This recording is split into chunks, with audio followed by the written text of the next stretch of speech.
So the stability now as the Minister of State portfolio has been thinking about how to revamp it. She went on a steady tour to South Africa. At the end of that steady tour, she was able to develop a new concept of how to make the PDU to be efficient. That new concept culminated into a policy document that she also presented to Cabinet that was deliberated upon and was eventually endorsed by the Cabinet. So we look forward to seeing a robust, effective and functioning PDU, a situation that will be far different from what we saw in the past 6 years. Procurement in government entities have been doing it by paperwork, hard paper. This is one of the disadvantages of having a press company. The breeze is nice, but it's violent, so it causes problem.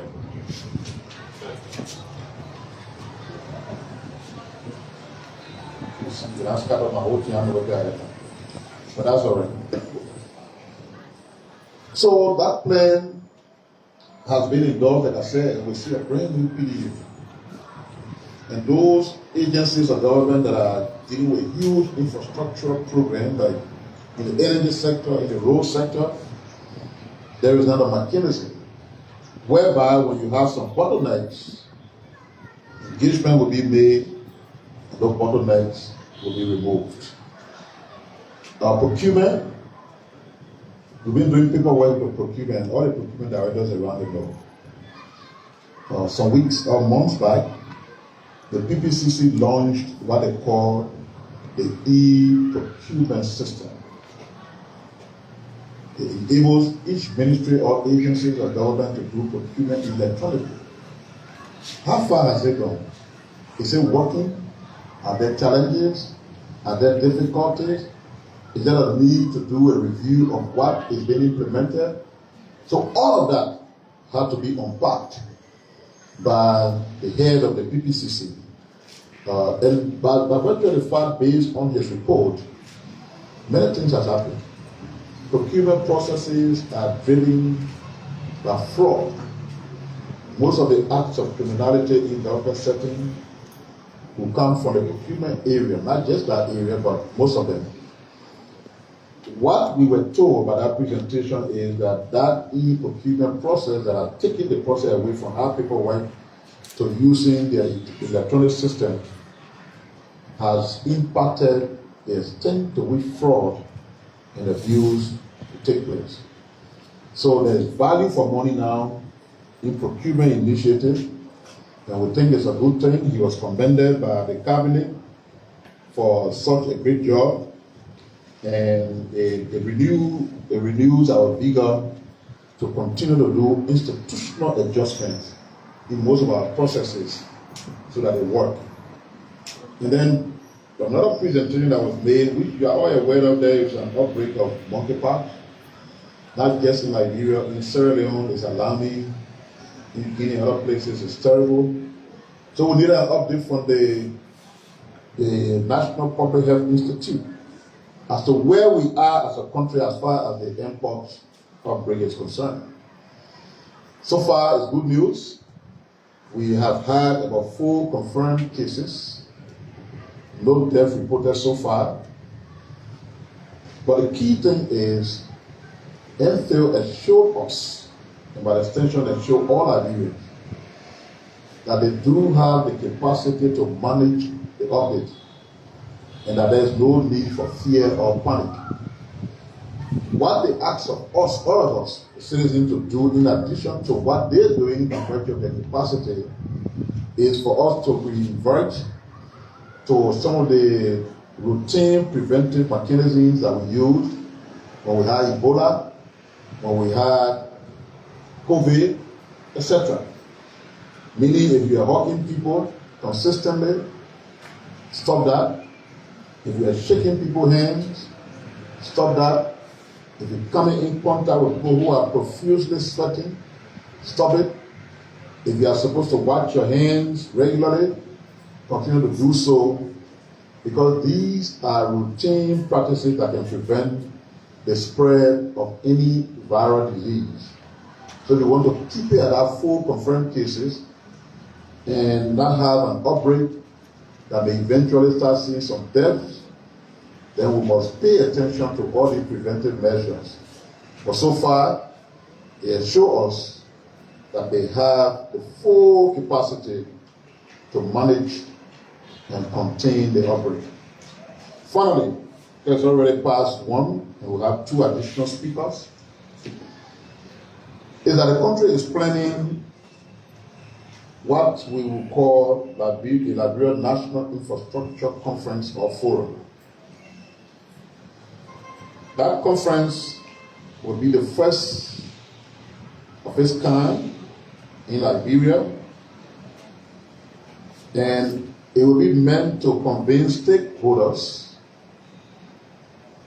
in order to communicate and shape Liberia's infrastructure future. We're doing a lot right now, but we still got much more to do. Tourism has a huge potential. In fact, for your information, both houses of the legislature passed the Liberia National Tourism Law. And by the time we reach to the point of practicalizing that law, both the Department of Culture and Tourism, the Ministry of Information, will no longer be here. So right now we see some officials and employees here on those 2 departments. And we'll reach a point where we will institutionalize and operationalize the law to have that entity start running.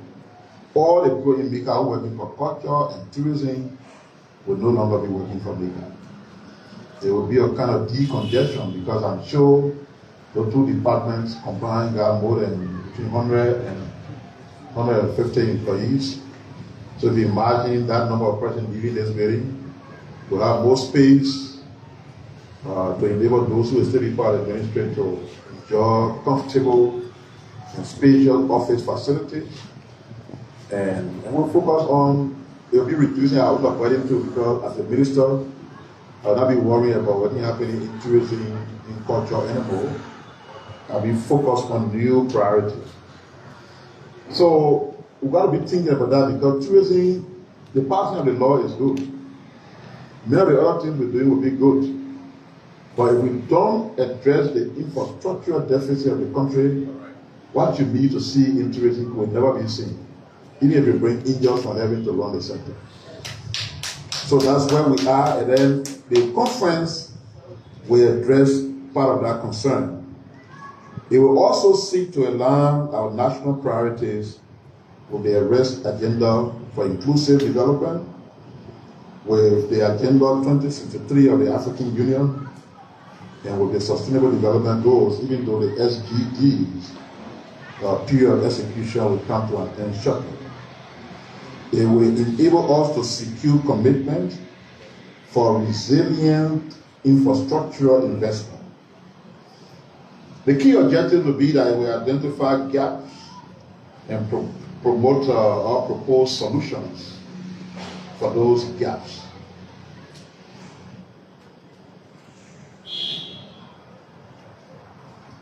It will be a 5-day event.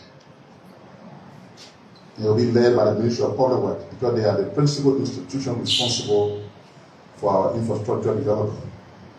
It will bring together stakeholders from government, from the private sector, from development partners, from civil society, and the academia to align the country's infrastructure agenda.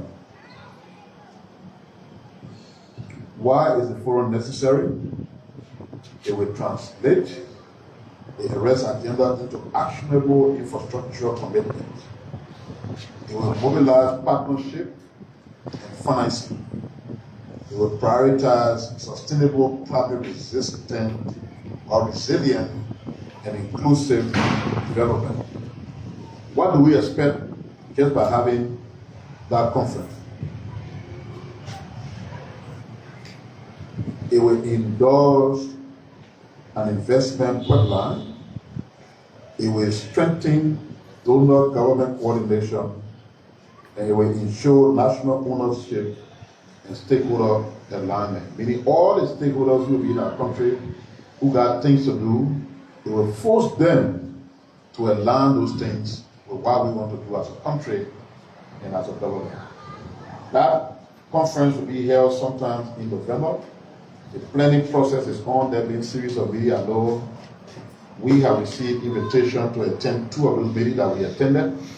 So everything about that conference is well on course. And so this is exactly what happened in the cabinet yesterday, for which we were there for those long. Yes, there were other issues that came about in AOB. We can't bring all that to you.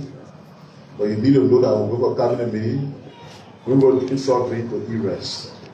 We will do serious work. And the impact of the work that we do behind closed doors, you will always see them being made manifest in the public. I see some of you people can believe, again, you all have to deal with it. They'll be praising LEC all day. Some people will say, get the current small so we can rest. Now, I saw the current go for one day, you say, oh, LEC want out of wet chicken. What do you want? Just bear patient, because the infrastructure deficit we met here cannot be a matter you can resolve that you have in creation. The only time human being can speak and something happening that during creation. Let there be light. There will be light. Let there be roads. There will be roads. It can't work like that in the running of the affairs of a country. This country, for example, needs a certain amount of output in the electricity setup to be able to solve some of the problems. We don't have it. I think our whole portfolio is still under 150 megawatts.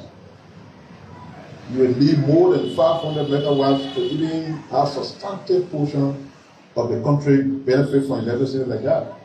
Can we do it? Yes. Can it happen just by magic? No. Will it take time? Yes.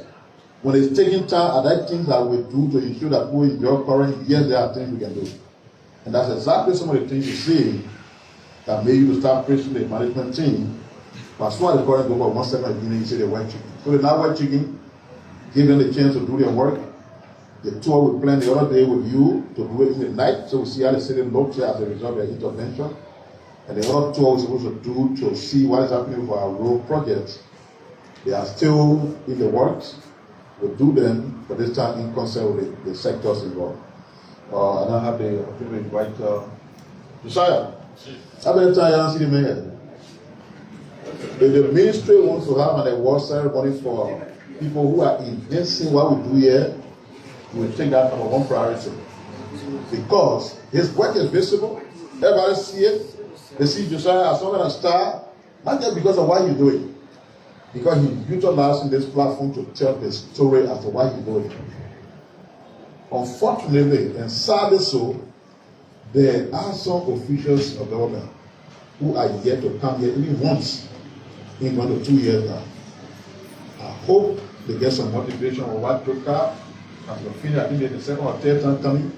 These people have realized that the government has a national platform that we must use to communicate. And the sooner our colleagues pay heed to this and utilize the platform, the better. Because all the torture that depending on that is money in Toronto, that is in torture, there's money taking you around 24/7. So you can't deceive yourself that they are the solution to your problem. Yeah, they will do their work better than their work. But you do what you have to do using what you have while they complement you.